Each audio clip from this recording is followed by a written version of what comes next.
Haraciye iminsi hibonekeza ubukene bw'isima ya Buseko cyane cyane ngaha mu gisagara ca Bujumbura. Ubwo bukene bukibonekeza kandi aho ikorewa mw'ishamwe Buseko bo bavuga yuko batigeze bahindura iyo bakora kandi ko bakora ikwiye bagaheza bakayirungikira abategezwa guca bayidandaza mu gihugu cose.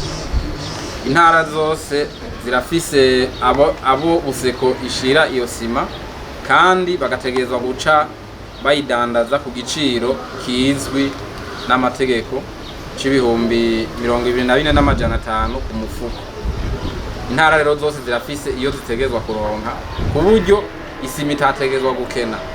Ngaha rero uko mubibona hamaze gufatwa abantu batari baki, hafashwe kandi n'isima irenga imifuko 834 isima ya Buseko yariko idandazwa muri ubwo buryo bunyuranye n'amategeko, ubwo buryo bw'ubusuma bwo kwiba umwene gihugu mu kumurengereza ko amafaranga ku kintu yategerezwa kugura kuri iyo beye. Aha rero akamo twatwotera ubwa mbere ho no kumenyesha abantu bakora ibi bintu bose yuko abajeje intwaro igipolisi twabahagurukiye ko umuntu wese azosubira kugurisha isima ya Buseko haba ngaha mu Bujumbura cyangwa mu gihugu hagati amafaranga arenga ibihumbi 24,500 y'amarundi ku mufuko ko azoca afatwa kandi ibihano ruhasha birahari. Akarorero ka mbere nawe murabona ko baboshe haje n'isima, murabona ko isima yabo yose iciyifatwa. Iyo sima ntibazofaswe kuyibona imifuko yose icita gukora ufasha abene gihugu mu bikorwa by'iterambere.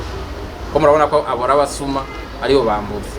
Tubasavye abene gihugu kuvuga batera kamo bajya kara abajije intwaro bajya kara abajejwe umutekano kugira ngo aba bantu tubatuze. Dusaba rero abene gihugu ko batosubira kwemera kurenganywa, ko batosubira kwemera kurenganywa n'abandi bene gihugu nkabo nyene ariko babasuma. Ikintu cyose cikidandazwa leta yamaze kuvuga ku giciro ari iki, abagikora bamaze kuvuga ku giciro ari ico, gitegerezwa kuba ico nyene. Ndasubiyemo umufuko w'isima ya Buseko utegerezwa kugurishwa amafaranga ibihumbi 24,500 y'amarundi.